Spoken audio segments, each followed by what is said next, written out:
السلام علیکم عزیز طلباء و طالبات۔ اس سے قبل کے ویڈیو میں ہم نے تنقید کے مختلف دبستان کے بارے میں تفصیلی گفتگو کی ہے، اس سے متعلق معلومات حاصل کی ہے۔ تنقید دراصل پرکھنے اور جانچنے کے عمل کا نام ہے۔ تنقید کا منصب یہ ہے کہ وہ ادب کو جانچے، پرکھے اور ادب کا معیار، اس نے جو کچھ جانچا ہے، پرکھا ہے، متعین کرے۔ اس سے قبل کے ویڈیو میں ہم نے مختصر ترین طور پر ہم نے یہ جانچا تھا، یہ سمجھا تھا، یا اس بات پر ہم نے روشنی ڈالی تھی کہ ادب کو پرکھنے کے مختلف ذرائع ہیں جن کے سبب مختلف دبستان وجود میں آئے ہیں۔ ہر ذریعہ اپنا ایک دبستان، اپنا ایک اسکول، اپنا ایک نظریہ، اپنا ایک تھاٹ، اپنی ایک سوچ رکھتے ہیں، اور اسی سوچ کے مطابق وہ ادب کو جانچتا ہے، پرکھتا ہے اور اس کا ایک معیار قائم کرتا ہے۔ اس سے قبل کے ویڈیو میں ہم نے تنقید سے متعلقہ روشنی ڈالی اور اس کو سمجھنے کی کوشش کی۔ کچھ آفیشیل ورک کے سبب ہم اس تسلسل کو برقرار نہیں رکھ سکے اور ایک چھوٹا سا وقفہ بیچ میں آ گیا۔ درس و تدریس کا اصول تو یہ ہوتا ہے کہ جب ہم کسی موضوع کی ابتدا کرتے ہیں تو اس میں ایک تسلسل ہو اور ایک متعینہ وقفے میں اس کو طلباء کے سامنے رکھے تاکہ طلباء و طالبات کو اس چیز کو سمجھنے میں انہیں سہولت اور آسانی ہو، لیکن کچھ وجوہات کے سبب یہ تسلسل قائم نہیں ہے۔ اب بات یہ آتی ہے کہ ہم نے موضوع کو جہاں چھوڑا تھا اس کو ایک مرتبہ اثر نو اس کا اعادہ کریں تاکہ آپ کے سمجھنے میں، اس مضمون کو، اس موضوع کو سمجھنے میں آپ کے لیے آسانی پیدا ہو۔ میں نے ابھی اس سے قبل کہا تھا کہ ادب کو پرکھنے کے مختلف ذرائع ہیں اور ان ذرائع کے سبب مختلف دبستان وجود میں آئے، اور ان مختلف دبستانوں میں ایک اہم دبستان نفسیاتی دبستان رہا ہے۔ نفسیاتی تنقید کا جو دبستان ہے اس میں ادب کو پرکھنے سے قبل اس ادیب کی نفسیات کو سمجھنے کی کوشش کی جاتی ہے، اس ادیب کی طرز حیات کو سمجھنے کی کوشش کی جاتی ہے، اس ادیب کی زندگی کو سمجھنے کی کوشش کی جاتی ہے۔ پھر ادیب کو سمجھ کر، پرکھ کر، جان کر اس کے ادب کو سامنے رکھا جاتا ہے۔ ادیب کی شخصیت، اس کی سوچ، اس کی فکر، اس کی زندگی، اس کا ادب، دونوں کو میل کیا جاتا ہے، اور یہ سب کرنے کا عمل جو ہے نفسیاتی تنقید کہلاتا ہے۔ اس سے قبل ہم نے اس بات کو، اس موضوع کو مکمل طریقے سے سمجھنے کی کوشش کی ہے، مکمل طریقے سے ہم نے اس پر روشنی بھی ڈالی ہے۔ علم نفسیات کا باضابطہ تنقید میں یا ادب میں جو رواج ہوا ہے وہ فرائیڈ کے وقت سے ہوا ہے، یعنی علم نفسیات اور نفسیاتی تنقید کا باقاعدہ اور باضابطہ رواج جو ہے فرائیڈ کے وقت سے ہوا ہے۔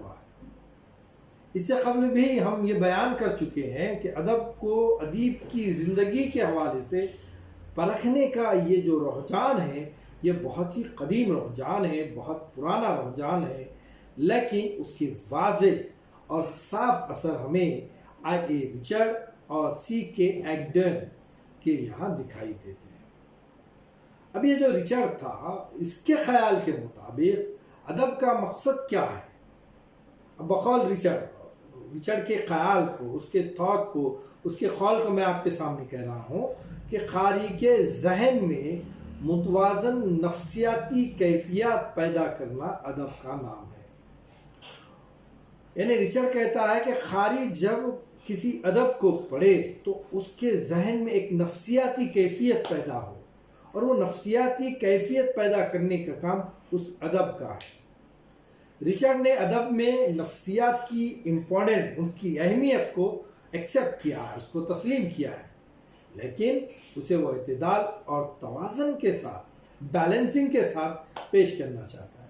رچرڈ کے اس تنقیدی طرز کے اہم پیروکاروں میں، یعنی رچرڈ کو جن لوگوں نے فالو کیا، اس کی تقلید کی، اس کے جو پیروکار ہیں، ان میں ایک نام ہربرٹ ریڈ کا ہے اور دوسرا ولیم ایمسن کا ہے۔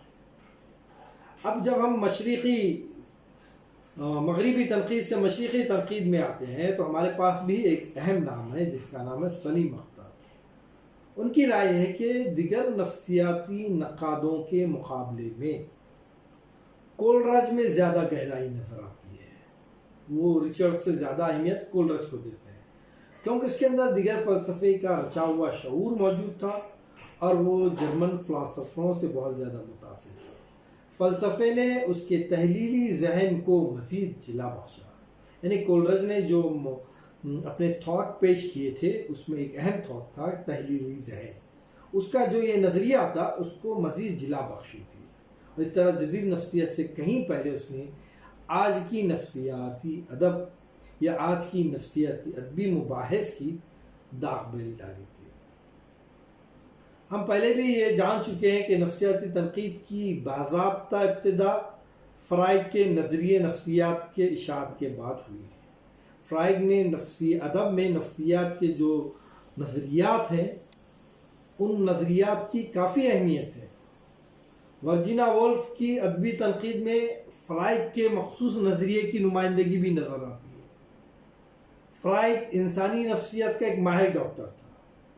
اس کے دو شاگرد تھے، ایک تھا ایگلر اور دوسرا تھا یونگ، اور یہ دونوں نے بھی نفسیات کی میدان میں بہت زیادہ شہرت حاصل کی ہے۔ دونوں نے اپنے استاد کے نظریے کو وسعت دی ہے، اس کی مزید وضاحت کی ہے، ساتھ ہی ساتھ بعض دفعہ انہوں نے فرائڈ کے نظریات سے اختلاف بھی کیا ہے۔ ہوتا بھی ایسا ہے، ایک آدمی اپنے تھاٹ پیش کرتا ہے، اس کے شاگرد اس کے آگے کی ریسرچ کرتے ہیں، بعض وقت اس کے جو استاد نے جو نظریات کو پیش کیا تھا وہ نظریات اس کے برعکس نکلتے ہیں مزید ریسرچ کے بعد۔ تو بعض دفعہ یوں بھی دیکھنے میں آتا ہے کہ ایک شاگرد اپنے استاد کے نظریات کی مخالفت کرتا ہوا۔ ویسا ہی یہاں پر جو ہے فرائڈ کے تعلق میں ہم کو جو ہے ایگلر اور یونگ میں بھی نظر آتا ہے۔ برعکس ایگلر اور یونگ میں فرائڈ کی کس موضوع پر اور کن کن باتوں پر ان کی مخالفت کی اور کن نظریات کی تائید کی، انشاءاللہ کسی اور ویڈیو میں دیکھیں گے۔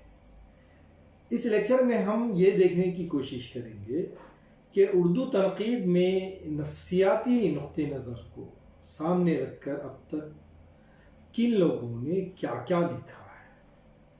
یوں تو جب بھی ہم نفسیاتی تنقید کا مطالعہ کرتے ہیں اردو کے ضمن میں، اردو کی تاریخ کی روشنی میں، اردو تنقید کی تاریخ کی روشنی میں، تو ہمیں بہت ہی مختصر اور محدود معلومات حاصل ہوتی ہیں۔ ایک تنقید میں وہ نفسیاتی خیالات جو بالکل غیر شعوری طور پر اردو کے بعض قدیم نقادوں کے یہاں آ گئے، یعنی انہوں نے نفسیاتی تنقید کا مطالعہ نہیں کیا، ان کے سامنے نفسیاتی تنقید کے کوئی اصول نہیں تھے، کوئی چوکھڑا نہیں تھا، بس ایک غیر شعوری طور پر انہوں نے ادب کا جس طریقے سے مطالعہ کیا یا ادیبوں کا جس طریقے سے مطالعہ کیا، ان میں جو ہے ایک محمد حسین آزاد کا اہم نام ہے۔ اس کے علاوہ حالی اور شبلی کی بعض تحریروں میں اس کے ہمیں مختصر خفیف سے اثرات ظاہر ہوتے ہیں۔ ایسی تحریریں جن میں علم نفس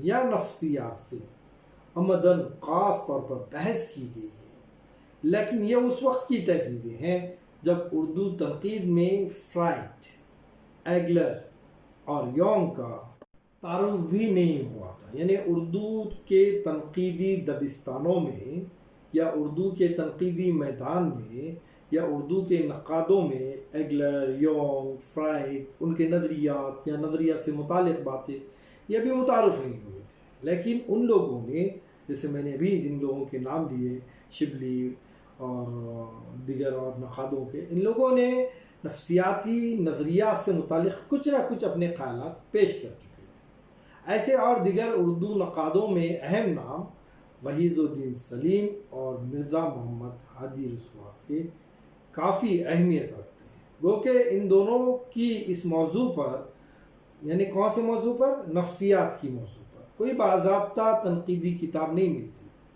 دونوں حضرات نے مختلف اوقات میں اس نظریے سے، نفسیاتی نظریات سے یا پھر ایگلر، فرائڈ وغیرہ کے نظریات سے متاثر ہو کر کچھ مضامین لکھے ہیں جو مختلف رسالوں میں شائع ہوئے ہیں۔ ان حضرات کی جب ہم رائوں کا مطالعہ کرتے ہیں، رائوں کا یعنی ادب سے متعلق رائوں کا، ادیب سے متعلق رائوں کا جب ہم مطالعہ کرتے ہیں، یعنی وحید الدین سلیم نے، مرزا محمد ہادی رسوا نے ادیبوں سے متعلق جو رائے دی ہے یا ادب سے متعلق جو رائے دی ہے، جب ہم اس کا مطالعہ کرتے ہیں تو ہمیں یہ اندازہ ہوتا ہے کہ یہ بھی وہی کچھ کہنا چاہتے ہیں جو بعد کے تنقید نگاروں نے فرائڈ کے نظریے سے متاثر ہو کر کہا ہے۔ یعنی یہ فرائڈ سے بہت پہلے کے ہیں، انہوں نے وہی کچھ کہا جو فرائڈ کے نظریات میں شامل تھا، اور انہوں نے وہی کچھ کہا جو فرائڈ کے نظریات سے متاثر ہو کر لوگوں نے بعد میں کہا تھا۔ یعنی وہ بہت ساری باتیں جب فرائڈ ابھی متعارف ہی نہیں ہوئے تھے، وہ مرزا محمد ہادی رسوا اور وحید الدین سلیم کے مختلف آرٹیکلز میں، مضامین میں ہمیں پڑھنے مل جاتے ہیں۔ ان میں سے بعض کا نظریہ ایگلر اور یونگ کے رائوں سے بھی جا ملتا ہے، لیکن اتنا یقینی طور پر کہا جا سکتا ہے کہ اس وقت اردو تنقید میں اس طرح کے خیالات بالکل نئے اور اجنبی تھے۔ اردو تنقید ابھی ان خیالات سے متعارف نہیں ہوئی تھی، اس کے لیے یہ باتیں بھی نہیں تھی جب ہمارے مرزا محمد ہادی رسوا اور وحید الدین سلیم نے جو نظریہ پیش کیا تھا۔ اب تیسری قسم کی تنقیدی تحریریں وہ ہیں جن میں فرائڈ کے نظریے کے اثرات کو صاف طور پر دیکھا جا سکتا ہے۔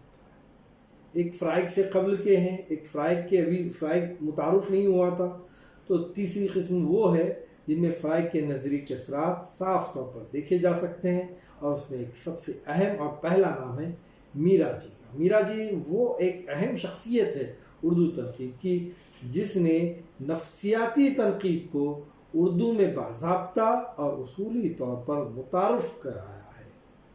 اردو میں نفسیاتی تنقید کو متعارف کرانے کا جو سہرا ہے وہ سیدھا میرا جی کے سر باندھا جا سکتا ہے۔ پہلا شخص ہے جس نے اردو تنقید کو نفسیاتی اصولوں سے انٹروڈیوس کرایا، متعارف کرایا۔ میرا جی کے بعد نفسیاتی تنقید نگاروں میں دیگر اور بھی ناموں کو شامل کیا جا سکتا ہے جو کافی اہمیت کے حامل ہے۔ اس میں ایک اہم نام ہے حسن عسکری۔